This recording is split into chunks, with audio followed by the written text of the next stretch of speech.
Hello guys, and welcome to another video. Today we will be looking at a scenario that honestly, personally, I think will happen eventually in real life, and that is Pakistan versus India. So to start this off, we are going to be having just that happening. Pakistan apparently sent some troops into Kashmir, an area of India. India sees this as a declaration of war, and now the two countries are at war. Well, that just happened. Now, of course, almost instantly, China's going to be joining in on Pakistan's side. That's just China hates India, India hates Pakistan, Pakistan loves China. One big swoop of countries all joining in against India. But with this, we also see North Korea join in, Mongolia, Kyrgyzstan, Myanmar, Laos, and Cambodia. Basically just China calling in all of its allies. Now at this point, India is kind of screwed. Like, not much they can do here. Myanmar begins to push into the south with China. In Laos and Cambodia, they begin to push into Kashmir. India makes a bit of progress here in southern and central Pakistan, but overall, the red team's gonna win this war until North Korea takes this opportunity to declare war on South Korea, which brings in Japan. And guess who else comes in? The US. Now, NATO isn't activated since it was the US's defense treaty with South Korea and Japan. But we do see Taiwan and Hong Kong both officially declaring war on China, and so does Vietnam and Thailand, making this war much more even. So let's go ahead and play this out now. First things first, and that's Vietnam and Thailand connect up here by taking over majority of Laos and all of Cambodia. Thailand also pushes into Myanmar. Meanwhile, China pushes down into northern Vietnam. But overall, in Southeast Asia, the blue team has a very good hold, and that hold is only expanded upon when the USA calls in some of its Pacific allies, like the Philippines. We see Australia being called in, and New Zealand. All these countries joining in to finally put an end to China. We then see North Korea, seeing as this was a surprise invasion, begin to push down into the south, but that doesn't last very long, as South Korean and Japanese troops stop them, push them back, and now Chinese troops arrive, and it's a massive stalemate. Over here in Pakistan, they push India out of their south, along with pushing down the Indian coast a bit. Meanwhile, India focuses a lot more on central Pakistan and on Kashmir, while China takes all of their claims in Kashmir and a lot of India's. We're here in the east. India decides to call in Bangladesh to help them out, along with Bhutan, who agrees to join after Tibet rebels against China, as they want to help Tibet against China. We see Chinese forces quickly arrive and push back, but when you're in the Himalayas like this, not much the Chinese can do, but just stalemate it out. Over here, though, in India, now that they're much better connected, they're pushing back the Chinese, and Myanmar is getting absolutely destroyed. Like, just absolutely, completely destroyed. The blue team begins an offensive to meet up in Myanmar. That's a success. And all of southern Myanmar folds. With this, though, China does push into northern Thailand, Laos, and Vietnam, as they attempt to cut them off, but this is eventually a failed attempt on China's part, as they're being pushed back on other parts of the front, and they can't risk being encircled by the blue team. Now, with this huge victory, China decides that it needs its own victory, so it sends in an army to take out Hong Kong and Taiwan. With this, though, as we have the USA on the blue team, we see the US calling in some of its closer allies. Now, this isn't because of NATO. No defensive treaty is activating this. This is just solely because these countries are good friends with the US, and they're like, hey, US, you're at war. Do you need some help, buddy? Yeah, here, let me send in some divisions. Let me help you out. No specific reason, just because they're allies and they're helping out. So, as you can already see, I've colored in. We have Canada joining in, the UK, and France joining. And now this war is a lot more unfair because if we open this up, reset all, let's go ahead and see how the standings are right now. We have ourselves China and Pakistan as the main people on their team. As soon as I find Pakistan here, where is Pakistan? There you are, Pakistan. And probably like North Korea can also count as a semi-major on that team. So let's go ahead and add in North Korea as well. But besides that, we see on the other team, well, technically the blue team and the red team are swapped, but that's fine. If we scroll down to the very end, the United States, which already makes it very close in things like air power, AFVs, and SPGs, but we then also have to go ahead and add in India, which is going to help them out a lot. And then right below where India is, no, not China, India, we have Japan. We have South Korea, if I can find them here. Yeah, and also if you didn't know, this site is called globalfirepower.com. It's what I use to find all of the military rankings and all of that I use for my videos. So if you want to check it out, very cool. It works very well. I use it all the time. You also see Vietnam joining in and Thailand in T's. Oh no, it would probably be better to add in France and the UK, huh? Probably a tiny bit stronger, so the UK. And finally, we can go ahead and add in France as soon as I find them. France should be about here. There they are. And you can really see that this isn't very fair. Manpower, blue team wins. And yes, it's backwards. I get that. Let's just call them the red team. Red team wins. Air power, red team wins. Tanks, red team. AFVs, red team. SPGs. Wow, actually, China. China versus the US. I'll just call them that. Artillery, US. Rockets, China. Navy, US. And labor force, US. So we can already see there who's going to win, but I just like showing that in some of my videos to show you where I'm getting my information from and why I think like a certain team is going to win in a war. We do see US American troops begin to arrive in Korea though, quickly taking out the north and setting up a front line with China along the border. We also see the blue team making a naval landing on Taiwan, on Hainan, and on Taiwan, taking the islands. And if you'd like to look at navies here for a second, let me show you that too. So we see the blue team navy having a lot more control than the red team, but overall they both just control the waters around them. Not much else, not much less. We do see the blue team navy though, as you could already see, being quite a bit stronger. So they have created a bit of a block here. So let's go ahead and color that in. That's kind of the blue team navy. Of course, they have people around Australia and New Zealand. And they have multiple connections linking them up. One over here in India.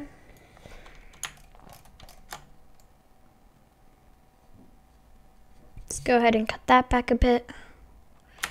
And we also see one over here more near Japan, as they got all of these islands permission to move their navy through them. So now here we can see the full extent of the blue team. Well, no, not really. They control these, honestly. These areas, I'm not even going to bother having them in here. It doesn't matter, this is the only naval area that actually, like, does anything in this war, so we'll color in the rest of it for Team China. Well, technically it's Team Pakistan, but this is about what the navies look like. And we are seeing blue team push back along the entire front, basically. You see them begin operation, the yellow over here near Beijing. And we see them beginning another kind of military operation down here in the south, near Hong Kong and Macau, to try and take full naval control of this area. We also see them begin an encirclement of the Pakistani Navy as they link up with Yemen and Iran, well, not Iran, but they kind of force Iran into giving up their coasts. They then begin to push back and eventually take out the entirety of the Pakistani Navy. And the main goal of the blue team here is just to take full naval control, which in approximately 3 weeks, all naval battles are done fighting, and everything is just U.S. controlled. Pretty much the whole thing's just U.S. controlled.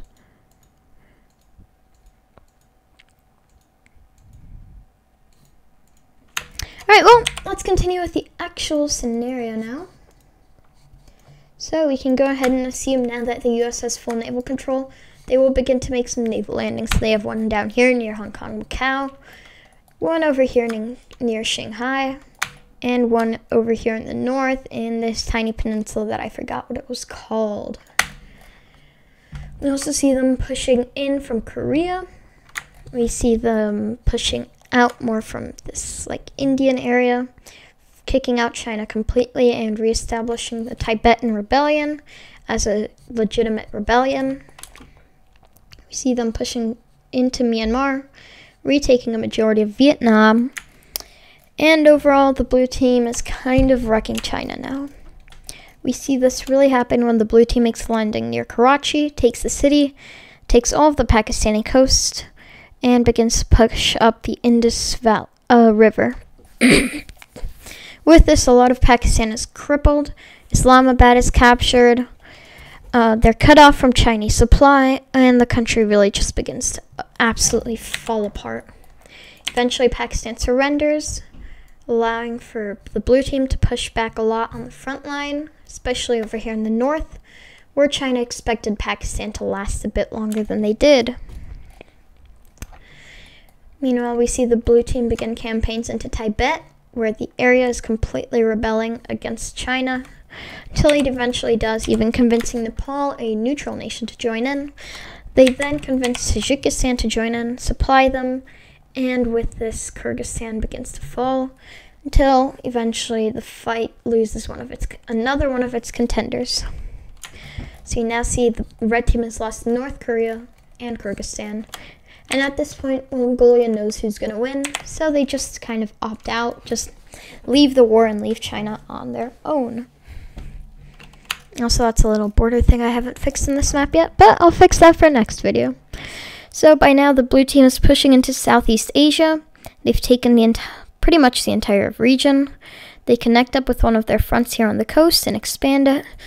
Meanwhile, China pushes out their Shanghai landing and their Peninsula landing. But the blue team does sneak up around the coast over here near Korea with the USA, Canada, all of them sending in large portions of their military to try and take the area. We see more rebels basically just take power over here in Xinjiang, with the entire region falling apart. And with this, we see China begin to basically just, collapse. Many areas here are unhappy with their new restrictions, their policies, their conscriptions, and the people want to leave China, and the best way to do that right now is by rebelling. So we see all of southern China fall to Democrat rebellions in favor of Taiwanese reunification. Manchuria rebels against Chinese rules, and now China's practically just dead. They basically just actually give up all the land in the west to attempt to hold on to some of their major cities. They push back near Shanghai, although it really doesn't do much. They can't push back much. This is the last fighting power of China, and it's not going to last very long, because now we see they have lost Pakistan, they've lost North Korea. They're on their own. They've lost the majority of their country, a ton of their economy and their military. The people are unhappy, and the USA is making their naval invasions again. With this, a majority of the Chinese coast falls, and the Battle of Beijing happens, which after hundreds of thousands of people die, the city falls, and with this, a bit more push in on the coast, and China surrenders. Wow, that was something, wasn't it? definitely something. Let's go ahead and draw it in.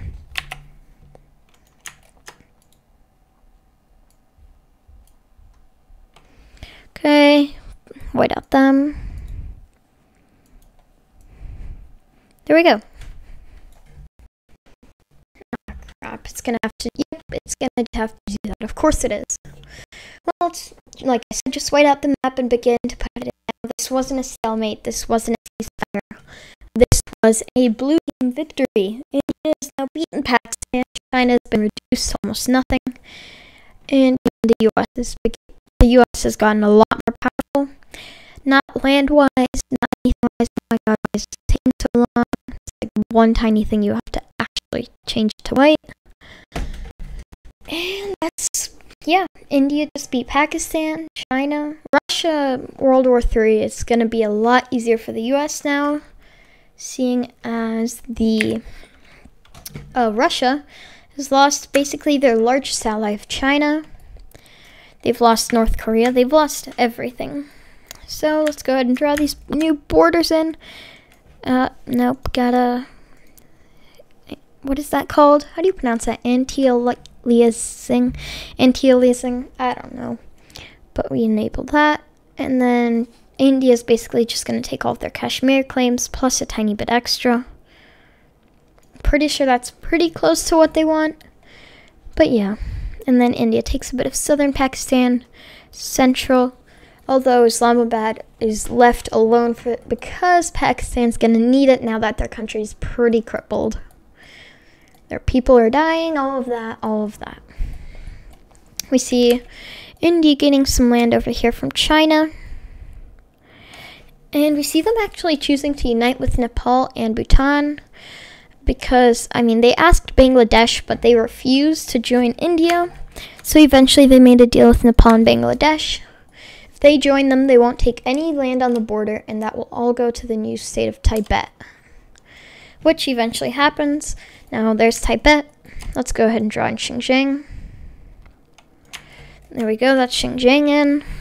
Both of those areas rebelled, so they were given independence from China. We also see India taking some land from Myanmar, though, as they did lose the war technically. Thailand takes the Panhandle.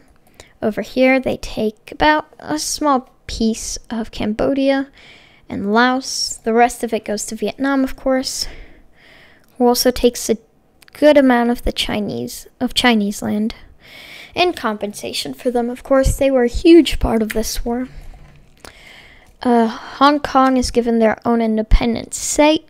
They are no longer given a city-state status. They're given country status, basically. I'll just go ahead and draw that in real quick now. You see the rest of what's left of China being given to Taiwan, but that isn't before South Korea. Next is North Korea, and the USA puppets Manchuria.